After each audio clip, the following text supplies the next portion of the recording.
in the topsail. At all cost they must keep steerage way. They catch just enough wind to point her bow into those rising seas. If a wave should take them broadside, it might roll the top-heavy ship till the masts kissed the water, and she would not rise again. Lay her a hold, set her 2 courses off to sea again, lay her off. All labor for naught. The ship does not roll, but its very boards come apart, letting in the sea like a sieve.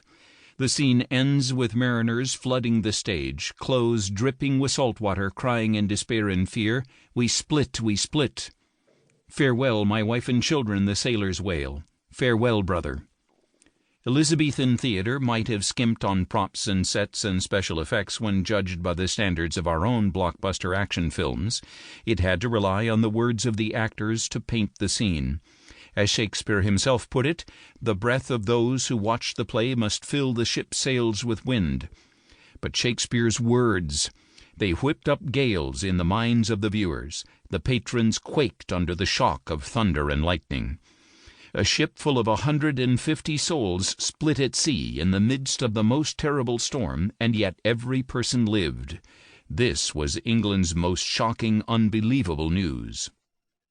More than a year earlier, on the 15th of May 1609, the Sea Venture set sail from London, the admiral of an impressive fleet. The Diamond, the Falcon, the Blessing, the Lion, and the Unity, as well as a pinnace, a shallow draft boat designed for coastal exploration, too small to be named, sailed behind her, headed to Virginia, the third and by far largest resupply of 2-year-old fledgling Jamestown, England's tiny, rough-hewn, and hungry little campsite, its only toehold on the vast American continent. The flotilla was the largest and most expensive and most promising overseas expedition that England had ever organized, and the 600 people crowded into the vessels would triple or quadruple the population of the colony. It seemed that all England applauded their departure. Crowds of London's ever-curious spectators, one historian explains, lined the river's banks and cheered as the 7 ships, sails billowing, flags flying, glided past them on the spring afternoon. Several weeks later, after a stop at Plymouth increased the fleet to 9 vessels, they left England's toe, the very westernmost tip of the nation, following the setting sun into the newly charted seas of the vast North Atlantic. Seen from the land's end, they disappeared into oblivion as if a curtain shut upon them. No one in England would hear from the fleet for ages. No one expected to. Ships that sailed west into the Atlantic reappeared, if they ever did, almost miraculously, many months or even years later. This time the Atlantic was quiet. Each morning from the 2nd of June to July 23, 1609, the sun rose in a clear sky off the stern, and it chased the squadron all morning long, till in the afternoon and evening the ships chased the setting sun toward Virginia. The seas were calm. It was a relief to Sir George Somers, admiral of the fleet, who did not know what to expect.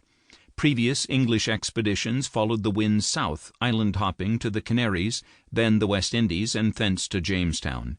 But the Virginia Company had recently scouted a quicker, more direct line, a northern passage that avoided the Caribbean's hazard of Spanish ships, and Somers followed this unfamiliar route.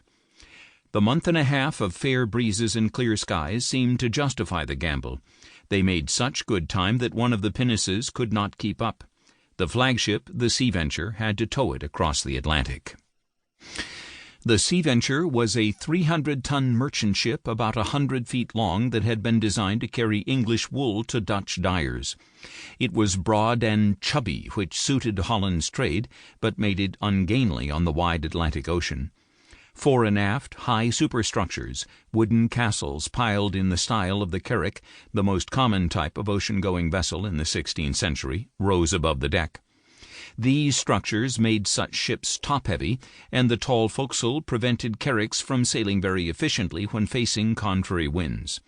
The Spanish and the English both had fixed the defect by developing the galleon, which lowered the forecastle, but the Sea Venture was built according to the older design.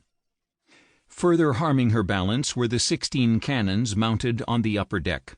Normally these heavy weapons would have been below the open-air deck and above the hold, but that in-between area housed many of the colonists and their gear in tightly crowded makeshift cabins.